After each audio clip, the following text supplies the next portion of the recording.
গৃহস্থ বাড়ির ক্ষণিকের অতিথি রাজ্য প্রাণী।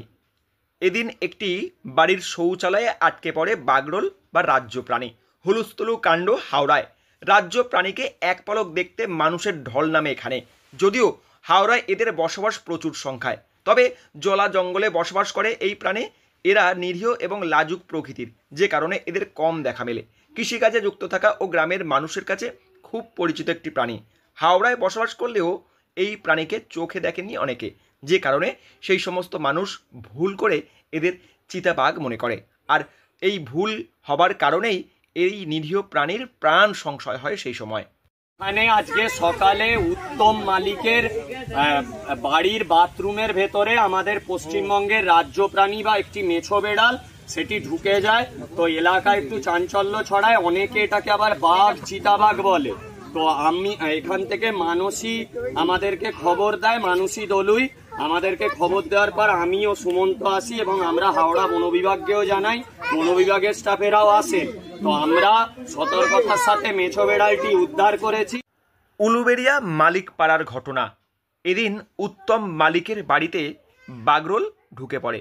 বাগরোলটি নিঃশব্দে ভোর রাতে তাদের শৌচালয়ে প্রবেশ করে। বনে জঙ্গলে এদের খাবার কম দেখা দিলে অনেক সময় এরা খাবারের খোঁজে লোকালয়ে চলে আসে। হয়তো এমনই কোনো কারণে এদিন লোকালয়ে চলে আসে বাগরোলটি।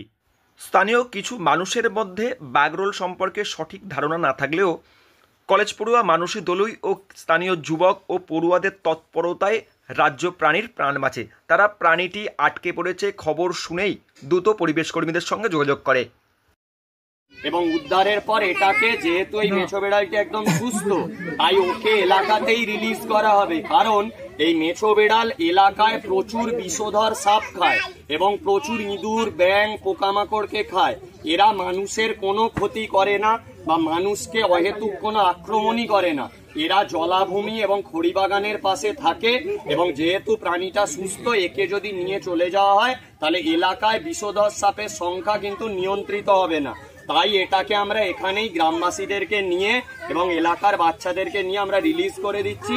এবং আমাদেরকে গ্রামবাসীদের মধ্যে বাপনদা, এই কাকু, এনারা এবং আমাদের আরো এইসব ভাইয়েরা দাদারা প্রচুর হেল্প করেছে রেস্কিউয়ে।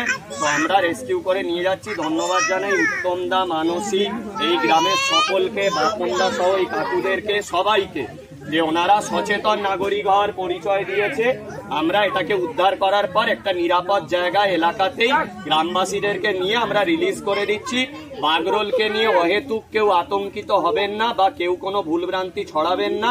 এরা কোনো বাঘ চিতাবাঘ নয়, এরা একটা নিরীহ জঙ্গলি বেড়াল, যাদের কাজ হচ্ছে আমাদের আশেপাশে থেকে বিভিন্ন পোকামাকড় সাপ খেয়ে এরা পরিবেশের ভারসাম্য রক্ষা করে। এবং এরা পশ্চিমবঙ্গের রাজ্য, একে যদি কেউ মারে বা কোনো আঘাত করে তার কিন্তু 5 থেকে 7 বছরের জেল এবং কয়েক লক্ষ টাকা জরিমানা হবে। পরিবেশ কর্মী ও বন দপ্তরের তৎপরতায় প্রাণীটি উদ্ধার হয়। এরপর চিকিৎসক দেখেন প্রাণীটি সুস্থ আছে। তারপরে মানুষকে সচেতন করে ওই এলাকাতেই ছেড়ে দেওয়া হয় রাজ্য প্রাণী বাগরোলটিকে। হাওড়া থেকে রাকেশ মাইতি, লোকাল 18 বাংলা।